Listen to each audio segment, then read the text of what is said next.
اللہ علیکہ یا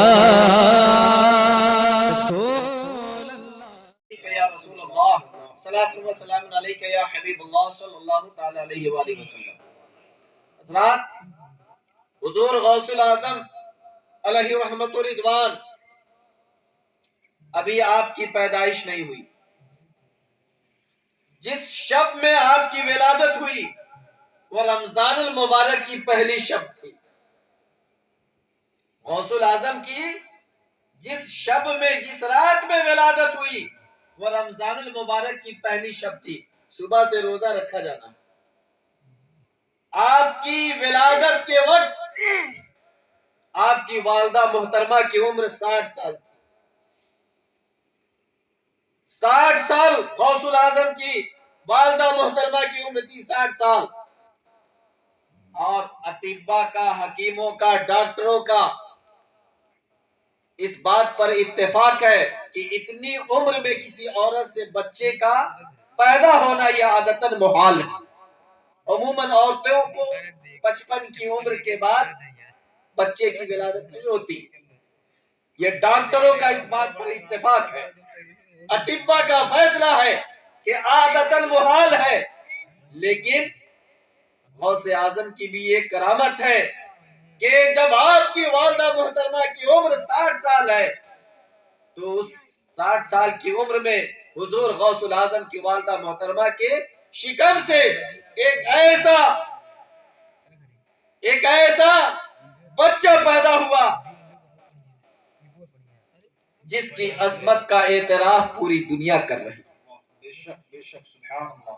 اور غوث الاعظم کی ابھی ولادت نہیں ہوئی ہے، پیدائش نہیں ہوئی ہے۔ غوث الاعظم کے والد محترم حضرت سیدنا ابو صالح جنگی دوست علیہ الرحمہ، یہ آپ کے والد ہیں، یاد رکھیے گا نام۔ غوث الاعظم کے والد ابو صالح جنگی دوست۔ ابھی غوث الاعظم کی ولادت نہیں ہوئی ہے۔ جس شب میں ولادت ہوئی، آپ کی ولادت سے تھوڑا پہلے پیغمبر اسلام ہمارے اور آپ کے آقا جناب محمد رسول اللہ صلی اللہ علیہ وآلہ وسلم حضور غوث الاعظم کے والد کے خواب میں تشریف لائے، والد کے خواب میں تشریف لائے۔ اور جانتے ہیں اگر پیغمبر کسی کے خواب میں تشریف لے آئے تو وہ پیغمبر ہی آئے۔ بے شک بے شک۔ نبی اگر کسی کے خواب میں تشریف لے آئے تو وہ نبی ہی آئے۔ اس لیے کہ حضور ارشاد فرماتے ہیں من رآنی فی المنام فقد رآنی، کہ جس نے مجھے خواب میں دیکھا اس نے مجھے ہی دیکھا۔ شیطان کو اتنا پاور ہے، اس قدر طاقت و قوت اور اختیار حاصل ہے کہ وہ جب چاہے، جس وقت چاہے، جیسی چاہے اپنی شکل بنا لے۔ شیطان کو یہ پاور ہے، یہ قوت ہے، یہ اسے اختیار ہے کہ وہ اپنے آپ کو جس وقت چاہے کتے کی شکل میں، بلی کی شکل میں یا اور کسی مخلوق کی شکل میں جس وقت چاہے اپنے آپ کو چینج کر لے۔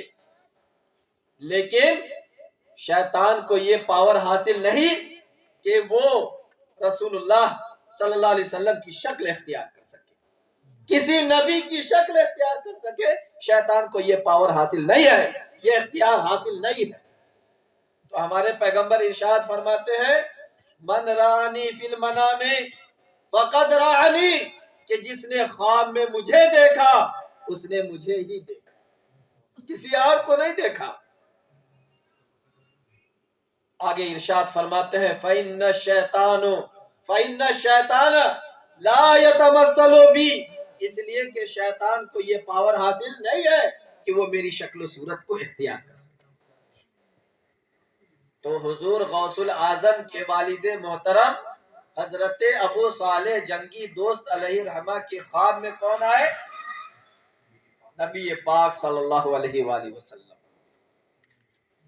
حضور جب خواب میں آئے تو حضرت ابو صالح جنگی دوست سے فرماتے یا ابا صالح ان اللہ آتاک ولدا صالحا، اے ابو صالح رب تبارک و تعالی نے تجھے ایک نیک فرزند عطا فرمایا۔ ابھی ولادت نہیں ہوئی ہے غوث اعظم کی، لیکن مصطفیٰ جان رحمت غوث الاعظم کی ولادت سے پہلے ہی ان کے والد محترم کے خواب میں آ کر کے یہ بشارت دے رہے ہیں کہ اے ابو صالح رب تبارک و تعالی نے تجھے ایک نیک فرزند عطا فرمایا۔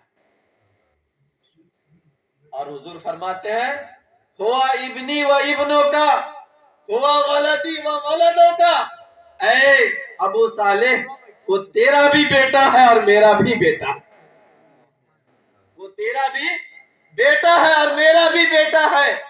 وَسَيَكُونُ شَانٌ عَالٌ فِي الْأَوْلِيَاءِ وَالْأَقْطَابِ، اور ان قریب اولیاء اور اقطاب میں ان کی شان بلند ہوگی۔ سبحان اللہ، یہ رسول اللہ نے خوشخبری دی حضرت ابو صالح جنگی دوست رحمۃ اللہ۔ حضرت غوث الاعظم کی ولادت ہوئی رمضان کی پہلی تاریخ، صبح سے روزہ رکھا جانا ہے۔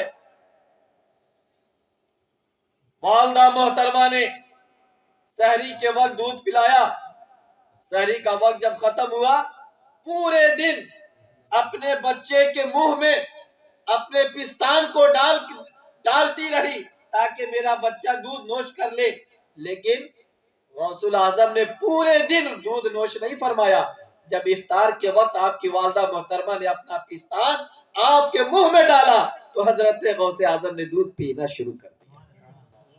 اسی لیے شاعر نے کہا کہ رہے پابند احکام شریعت ابتدا سے ہی، نہ چھوٹا شیر خاری میں بھی روزہ غوث اعظم کا۔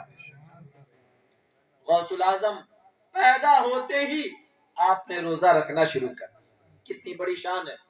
اور ساتھ ہی ساتھ یہ کہ پورے مہینے کا روزہ رکھا۔ دنیا میں آپ کوئی ایسی نظیر پیش کر سکتے ہیں؟ دنیا میں آپ ایسی کوئی مثال پیش کر سکتے ہیں؟ پوری دنیا ڈھونڈ لیجئے، لیکن ایسا کوئی بھی شخص نہ ملے گا جس نے پیدا ہوتے ہی روزہ رکھنا شروع کر دیا۔ یہ شان، یہ شرف صرف حضور غوث الاعظم کو حاصل ہے۔ حضور غوث الاعظم علیہ رحمت رضوان، اللہ اکبر، کتنی بڑی شان ہے کہ غوث الاعظم علیہ رحمت رضوان سے آپ کے مریدوں نے پوچھا کہ حضور آپ کو اپنی ولایت کا علم کیسے ہوا، کب ہوا؟ آپ کو اپنے ولی ہونے کا علم کیسے ہوا؟ تو غوث الاعظم نے فرمایا کہ جب میری عمر بہت کم تھی اور میں محلے کے مکتب میں پڑھنے جایا کرتا تھا تو میرے دائیں بائیں پیچھے فرشتے مجھے چلتے ہوئے نظر آتے تھے۔ میرے دائیں بائیں پیچھے فرشتے چلتے ہوئے نظر آتے تھے، یہاں تک کہ جب میں محلے کے مکتب میں پہنچ جاتا تو یہ فرشتے بلند آواز سے کہتے تھے افسحوا لولی اللہ، اللہ کے ولی کے لیے جگہ کشادہ کر دو، اللہ کے ولی کے لیے بیٹھنے کی جگہ دو۔ حضور غوث اعظم فرماتے ہیں مجھے اسی وقت یہ علم ہوا کہ رب تبارک و تعالیٰ نے مجھے ولایت کے شرف سے ممتاز کیا۔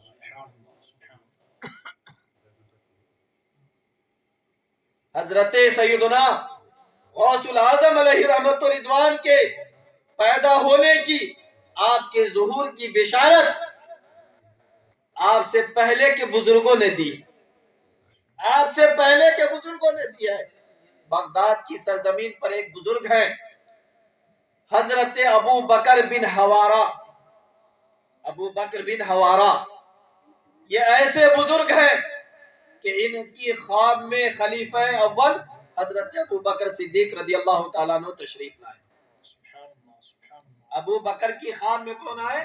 ابو بکر صدیق رضی اللہ تعالیٰ عنہ آئے، اور خواب کی حالت میں حضرت سیدنا صدیق اکبر نے انہیں ایک خرقہ عطا فرمایا۔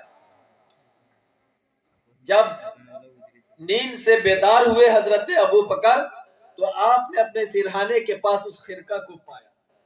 ایسا ہوتا ہے کہ خواب میں آپ کو کوئی کچھ دے اور جب آپ کی آنکھ کھلے تو وہ سامان وہاں موجود، ایسا نہیں ہوتا. لیکن حضرت ابو بکر صدیق نے خواب کی حالت میں حضرت ابو بکر بن حوارہ کو جو خرقہ عطا فرمایا تھا، جب ابو بکر بن حوارہ نیند سے بیدار ہوئے ہیں تو اپنے سرہانے اس خرقہ کو پایا. اور ابو بکر بن حوارہ وہ بزرگ ہیں بغداد کی سرزمین پر کہ آپ نے ارشاد فرمایا کہ جو شخص 40 بدھ کو لگاتار، جو شخص 40 بدھ لگاتار میرے روضے پر آئے گا، جہنم کی آگ اسے نہیں چھوئے گی. اور فرمایا کہ جو میرے روضے میں داخل ہو گیا اس پر آگ اثر نہیں کرے گی. چنانچہ آج بھی آپ کی یہ کرامت مشہور ہے کہ آپ کے مزار شریف کا جو احاطہ ہے، کوئی اگر وہاں گوشت بنانا چاہے تو گوشت نہیں بن سکتا، اگر کوئی مچھلی بنانا چاہے تو مچھلی تیار نہیں ہو سکتی ہے. آج بھی آپ کی یہ کرامت مشہور ہے. حضرت ابو بکر بن حوارہ